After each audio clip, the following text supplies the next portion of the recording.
are ready for a start, and 130 races over 2 days, so we've got a bit of a challenge ahead of us, but lots of sailors here, looking forward to the event. We're representing Ireland and it's a great weekend, and I really hope the wind's going to pick up.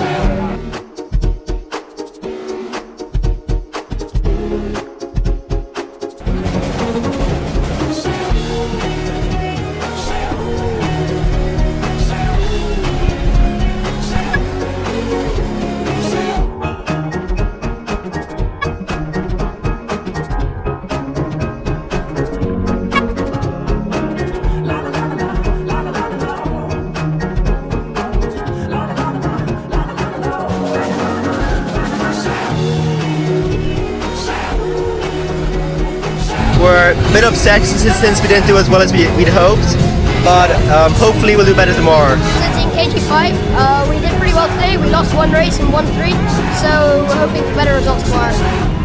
It was a fantastic day today, very challenging for the sailors. Light and shifty breeze. We had 180-degree shifts sometimes, but the sailors did really well, and I was very impressed.